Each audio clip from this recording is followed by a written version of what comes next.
एक प्यार भरी रात। राहुल और साक्षी की शादी को 5 साल हो चुके थे। दोनों के बीच प्यार और समझदारी की कोई कमी नहीं थी। एक दूसरे के लिए उनका समर्पण अद्भुत था, लेकिन उनकी व्यस्त जिंदगी ने उनके बीच के कुछ पलों को कम कर दिया था।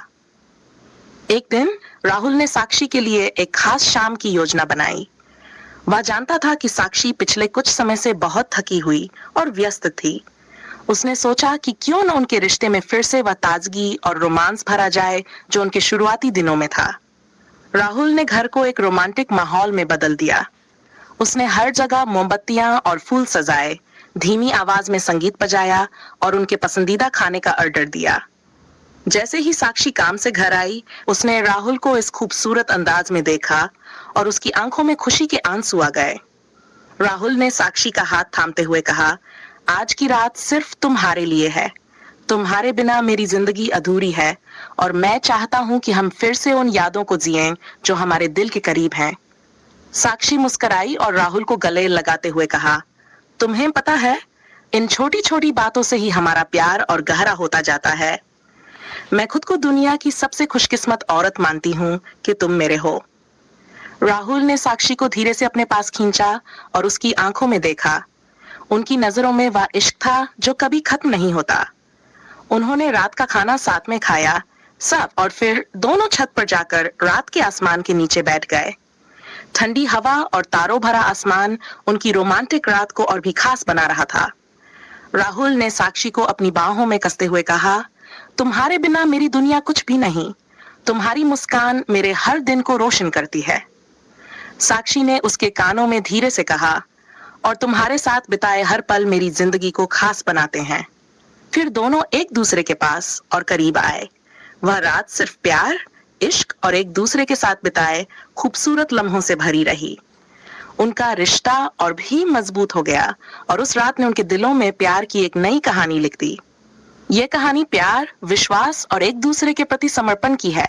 उनका रिश्ता न केवल रोमांस से भरा था, बल्कि एक दूसरे के साथ बिताए हर पल को संजोने की भावना भी थी। गांव के एक छोटे से घर में रामू और उसका बड़ा भाई शिवू अपने परिवार के साथ रहते थे।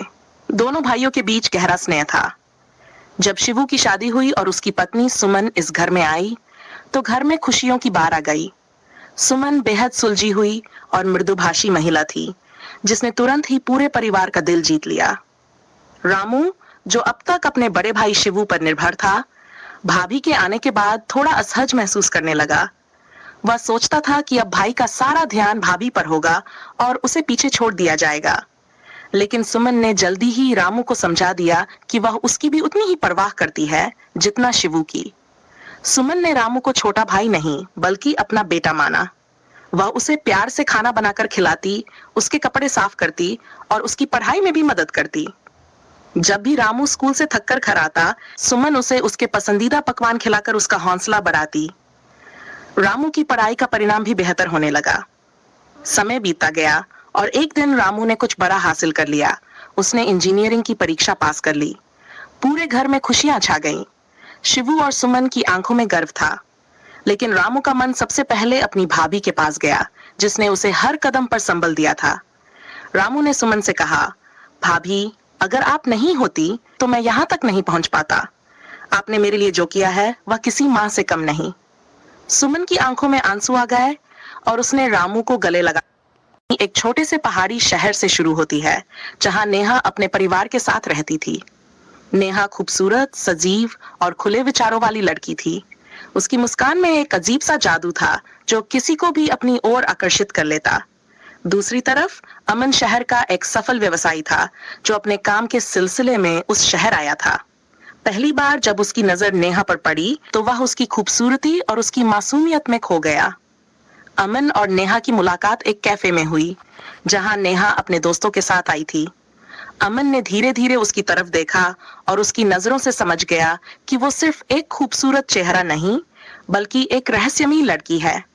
कुछ समय बाद दोनों की नजरें बार बार मिलने लगीं। अमन ने अपने दिल की बात कहने का फैसला किया।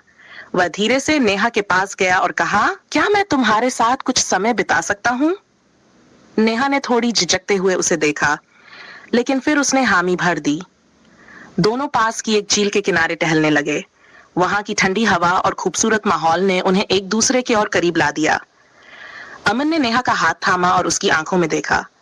तुम्हारे साथ वक्त बिताना एक अलग ही एहसास है, अमन ने धीमी आवाज में कहा। नेहा भी उसकी बातों से प्रभावित हो गई थी। वह धीरे धीरे उसके करीब आई और उसकी नजरों में खो गई।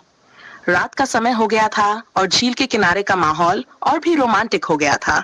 हवा में एक ताजगी थी जो उनके दिलों की धड़कनें और तेज कर रही थी।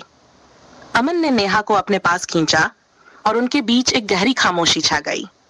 दोनों एक दूसरे की सांसों को महसूस कर रहे थे। नेहा ने धीरे धीरे अमन के चेहरे को छुआ और उसकी आंखों में डूब गई। अमन ने भी उसके चेहरे को अपने हाथों में लिया और उसके होंठों के करीब आया। दोनों के बीच की दूरी धीरे धीरे कम होती गई और फिर वो पल आया जब उनके होंठ एक दूसरे से मिल गए। उस रात का हर पल उनके लिए खास था।